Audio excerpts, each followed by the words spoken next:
Mikael Eino, among the trees. Mikael Eino was born in 1928 in a small village near Savonlinna, in the heart of Finnish Lakeland.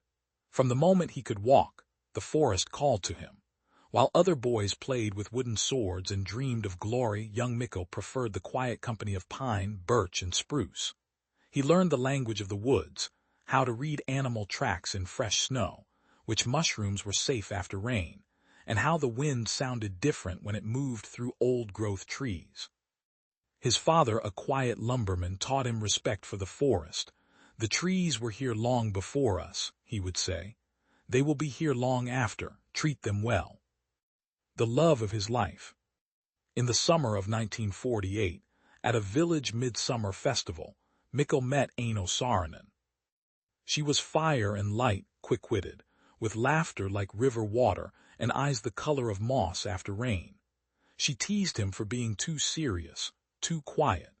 She dragged him dancing around the bonfire and made him recite lines from the Kalevala while they lay on the shore of Lake Sama watching the midnight sun. They fell deeply in love.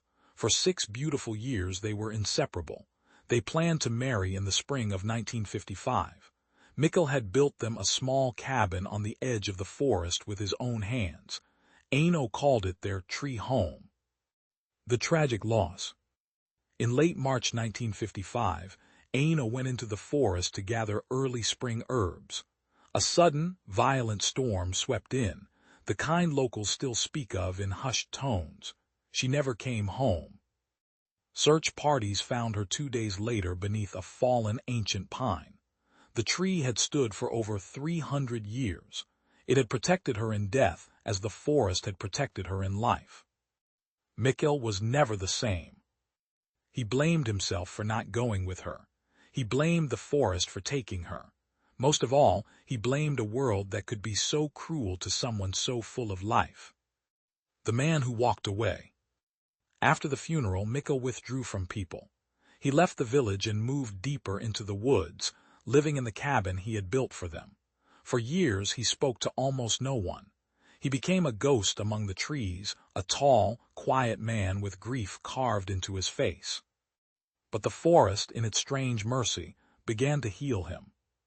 He found peace in the rhythm of the seasons, the joy of watching a young sapling push through the snow in spring, the satisfaction of splitting firewood on a cold morning, the quiet thrill of tracking a lynx or finding a hidden patch of wild berries.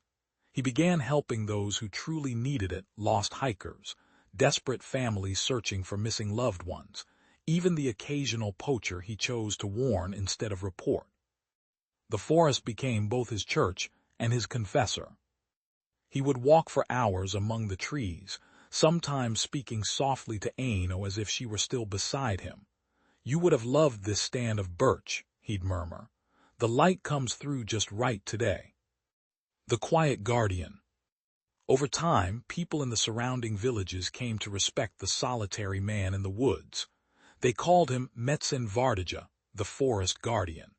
When someone went missing, when a child didn't come home before dark, when an old woman needed medicine from deep in the forest, they came to Mikael Eino.